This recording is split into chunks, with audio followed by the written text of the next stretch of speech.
Hey guys, welcome back. This is Bernard from the BTNHD, and hopefully you did not freak out at the beginning of the video. Yes, there is audio.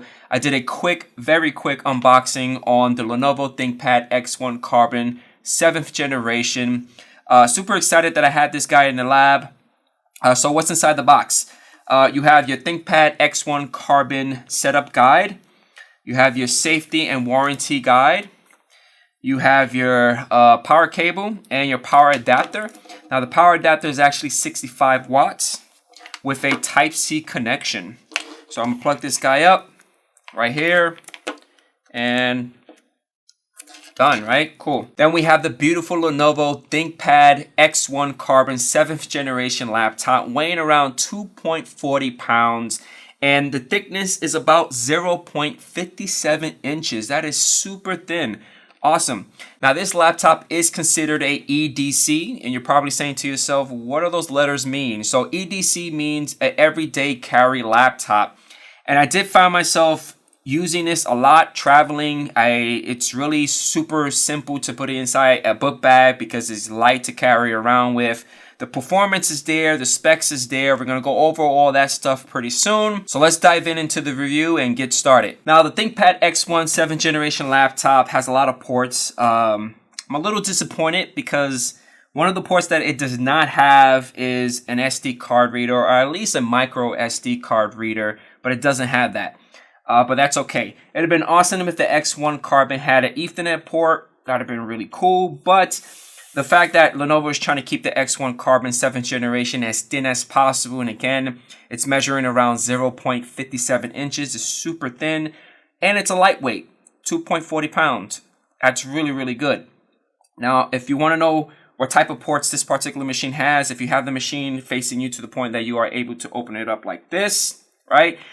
On your right-hand side, I have a USB transmitter because I'm going to go over the trackpad thing because I didn't like to use a trackpad when I was using my editing software like Photoshop and Premiere and Illustrator and all that stuff. But on your right-hand side, we have one 3.1 USB always on charging. And right next to that, you have your power button to power on the laptop. On your left-hand side, you have two Type-C USB ports, which is actually Thunderbolt 3. And the additional Type-C port is actually housed inside your docking station. This is where you can actually hook up a docking station for the ThinkPad X1. Right next to that, we have an additional 3.1 USB port and also an HDMI port. And last but not least, we have a hybrid or combo audio jack, which allows you to hook up a headphone or a headphone with a mic system on it. And that's it with the ports. Again, very limited with the ports. It'd have been nice if Lenovo hooked us up with a micro SD or SD card reader or an Ethernet port on the X1 Carbon 7th generation, but they did not, which is okay. So let's open this guy up, power it on, and take a deep dive on some of the keyboard, trackpad, display, and all that goodness inside the X1 Carbon. All right, so let's open up the X1 Carbon 7th generation laptop from Lenovo. Take a closer look on it. Look at that. Beautiful display. Now the display size is 14 inches with a resolution of 1920 by 1080, making it full HD. It does have anti-glare display. You are able to get the model with glossy, which is touchscreen. I really like the anti-glare feature on this particular model rather than having the multi-touch and having that glossiness. So this model that they sent me was great. At the very top of the display, you have a 720p webcam. Believe it or not, you could actually get this laptop configured with an IR camera, which allows you to log into your machine using your face, Windows Hello. You also have the privacy guard right here, which is cool. Okay, so let's power on the X1 Carbon 7th generation from Lenovo. Power button is actually located on your right-hand side, so I'm going to press the power button. One of the cool things about the X1 Carbon 7th gen is that it has a fingerprint scanner. Again, you are able to get this laptop configured with an IR camera. You could use your face with Windows Hello. So it's going to boot up. And I'm going to use my finger to log in. And there we go. Awesome. Now the keyboard on the X1 Carbon 7th gen is really awesome. I love typing with it. It was really easy. I didn't have any troubles with the keys being too close with each other. If you want to know the key distance between each key, if you take a dime and a nickel, that's basically a measurement, which is going to give you around 0.11 inches. The keyboard is backlit, which is pretty cool. I don't think it's that bright, but you know, it's good enough. One of the things I do not like about the ThinkPad X1 Carbon, this is personal, is the location of the function key and the control key. Lenovo does solve that, giving you a utility within Windows 10 to swap it out virtually, but it's still there. I do notice when you're using it a lot, this area right here, I mean, the entire laptop gathers a lot of oil on your fingers, so I'm constantly like wiping it clean with a cloth. Take that in consideration if you like to have your laptop nice and clean. You know, the oils on your fingers and your hands will be everywhere. So keep a cloth close by. For the trackpad, I didn't have many issues with the trackpad. It is a nice size. If you want to know the size of the trackpad, if you take a quarter, a nickel, and 3 dimes, that's going to give you around 3.90 inches of your width of the trackpad. And that's not that bad. It's really, really good. If you want to know the sound on the X1 Carbon 7th Gen, this guy has 4 speakers, has 2 in the top and then 2 at the bottom. It's extremely loud. When I did my sound tests, it gave me around 96.7 decibel. And that's really loud. It's really good for entertainment and watching videos. Now, one of the things that I forgot to mention to you guys about the display on the X1 Carbon 7th Gen is the brightness level. Lenovo gives you different versions of speccing it out when you purchase it. For nits, it's around 300 to 500 nits. 500 is the highest, and that's the one with the multi-touch and the glossiness. Now, the one that I have, this is the brightest that could go, and it has the anti-glare, you know, technology on the display. This is around 400 nits. So if I bring the display all the way down, this is the darkest that you could get. I'm gonna bring it back up, and that's the brightest. Okay, so you know. This is not that bad. It's not too bright. It is not too dark. It's just perfect for me for when I'm using it, you know, at night. So what's the deal on the performance on the X1 Carbon 7th Gen? I was super impressed on the performance. So let's right click on the taskbar and take a look on what I have been working with throughout this week on this laptop. I had a lot of fun editing with Camtasia Studios, especially Adobe Premiere, Photoshop. I had a blast using all those softwares. This machine was able to handle all those programs with ease. Now for the processor, let's right click on the graph, change the graph to a logical processor. And I am running 1 socket, 4 cores, 8 logical processors, and actually has an Intel Core i7-8565U processor with a clock speed of 1.80 gigahertz. That's pretty good. Again, I was able to render with Media Encoder, use Camtasia and all that stuff, but it was great. For memory, it only has 16 gigs. I think memory is on board, so you're stuck with 16 gigs. I think that's the max that you could go up to this machine. For storage, this particular machine had a 256 gig solid state drive. And for graphics, it only came with the Intel Ultra HD Graphics 620. Now, due to the performance, I mean, I had no issues with the performance when running all my software. When I was rendering stuff out with Media Encoder, I did notice a lot of heat being produced around this area, but it wasn't to the point that it's, you know, it's really hot. I did use the laptop on my lap, and when I was like rendering stuff out, and the heat really didn't bother me at all. So what's the deal on the battery life on the X1 Carbon 7th Gen laptop from Lenovo? So I actually ran PC Mark 10 on this machine. I ran 3 tests. The first one was using basic modern office apps like Excel, Word, PowerPoint, going online, surfing, all that stuff. And it gave it around 6 hours and 14 minutes until it kind of died out. The program actually shuts off when it gets up to 8%. So 6 hours is not that bad. The second test actually ran just pure video, and it gave it 9 hours. Okay, 9 hours and 47 minutes. So that's not that bad. And then the last but not least, the machine was not really doing anything.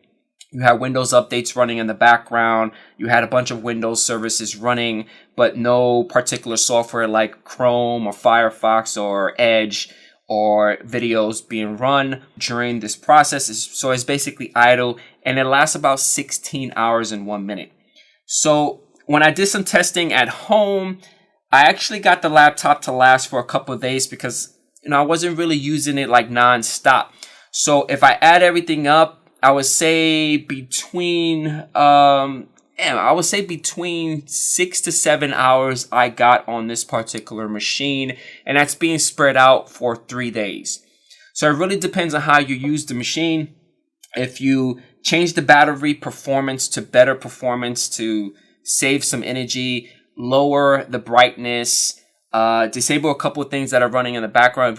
If you have like Dropbox or Adobe Creative Client running on the back, that's constantly just grabbing a lot of juice. So it really depends on how you use the machine. You get better life. But for me, I got between 7 to 7.5 hours of battery life spread out for 3 days. All right, so let's talk about the pricing on the X1 Carbon 7th Gen, because it is not cheap at all. Like I mentioned before, there's different ways that you could get it configured. I did mention throughout the video, you could get the webcam with IR camera, which allows you to use Windows Hello. You could get a different display model with different nits. Again, the highest is 500 nits. And the only way that you could get that is if you purchase the one with multi-touch touchscreen. Now, if you go inside the Lenovo site, starting price is around $14.62 with 30 cents. Let's round it off, $1,500. That's a lot of money, $1,500 for a laptop. It's not that bad. But what are you really going to get for $1,500, right? You're not going to get like a high-end processor, a lot of memory, a lot of storage for that price. I guarantee you, especially when it comes to Lenovo ThinkPads. So let's go inside the tech specs and see how you can configure this laptop. Now for the processor, the highest that you get is an i7-8665U with a clock speed of 1.90 gigahertz. And you could turn on Turbo Boost, and that gives you around 4.80 gigahertz. That's not that bad. Now the lowest end is i5-8265U with a clock speed of 1.60, and with Turbo Boost goes up to 3.90. Now I guarantee you that the i5 model is the one that's going to start around $1,500. Now for operating system, it comes with Windows 10 Pro. Now for display, you are able to configure it the way that you want it. The highest display model is a 4K model with 500 nits, which is really good. But you're still going to get the 14-inch display, okay? For memory, only up to 16 gigs, and it's onboard memory. For battery life, they are advertising up to 18.3 hours. I did get that time, but it was only when the machine was idle. When I was using it, I was getting different numbers between 6 to 7.5 hours of battery time. For storage, you are able to get up to 1 terabyte PCIe solid state drive. The graphics, Intel Ultra HD 620 graphics card. For security, it is jam-packed with a lot of security, especially if you are an admin and you are providing laptops for your consultants or for your users at your 9-to-5 job. This laptop is built with strong security. Now let's take a look of some of the current models that Lenovo is actually advertising. And again, starting price $14.62, around $1,500. What are you going to get? You get about 1, 2, 3, 4, 5 different flavors. Let's go all the way to the end. Now let's compare the low end to the high end model. The high end model is going to give you the carbon fiber weave top cover. I don't think you're going to be paying that much because of that, but let's take a look. Now for the $1,500 one, again, like I said before, i5-8265U, that's the one that you're going to get. For the 2600, you're going to get the i7-8665U processor. Windows 10 for both of them. For the low end, only 8 gigs of memory. And for the high end, 16 gigs of memory on board on both. On the low end, the display, you're only going to get the 14-inch Full HD with 400 nits. And for the high end, you're definitely going to get that Ultra HD 4K model with the 500 nits, okay? For storage, it looks like for the low end, only 256. For the high end, 1 terabyte. They definitely both have the same graphics. For camera, it looks like the low end, you could only get the 720p, but don't get me wrong, You can actually configure the low end to get the IR camera, but the high end automatically gives you the IR camera with the 720p. Both of them do have the fingerprint reader, backlit display on the keyboard, that's standard. But you're basically paying for the display, the processor, and the memory, as well as the hard drive space. That's the reason why you're paying $2,600. All right, guys, so let's conclude our review with the X1 Carbon 7th Gen from Lenovo with the following. One, I enjoyed using this laptop for the past week and reviewing it. It is a solid everyday carry laptop. I did find myself using this a lot. Due to the fact it weighing 2.40 pounds, it is super easy to travel with. I was kind of disappointed that I did not have a micro or a SD slot, because I like to take photos, or like when I have, video with my SD card, I like to plug it in and drag it and drop it. It's a good thing that I did have a USB to SD card reader. I just plugged it in and grabbed my files, but that's okay with me. The trackpad works extremely well, but I did find myself inserting a Bluetooth mouse to use the machine most of the time because I'm always editing. So using a wireless mouse or a Bluetooth mouse was the way to go using this particular machine. The sound is there. The display is beautiful. It's lightweight. The price is extremely expensive for my budget. Starting price is only, $1,500, but I don't want an i5 processor. For my work stuff, I don't think i5 processor will give me that power that I need, especially 8 gigs. I need something more stronger. i7 processor with 16 gigs, at least a 256 gig solid state drive works great. The specifications that I got from Lenovo, this is the type of machine that I would definitely purchase. But I don't want to spend, $2,000 for a laptop. Nowadays, that's what you're spending to get a good quality laptop. So go for it. It is a good find, a good buy. One of the things that I did not notice, that I noticed a lot of the laptops that I've been doing for you guys review-wise, noise. I did not hear any noise on the X1 Carbon 7th Gen. No noise at all coming from this particular machine, which is great. Overall, hopefully you guys enjoyed this review on the ThinkPad X1 Carbon 7th Gen. Make sure to hit that like button and also hit that subscribe button, and I catch you guys on the next review. Peace out.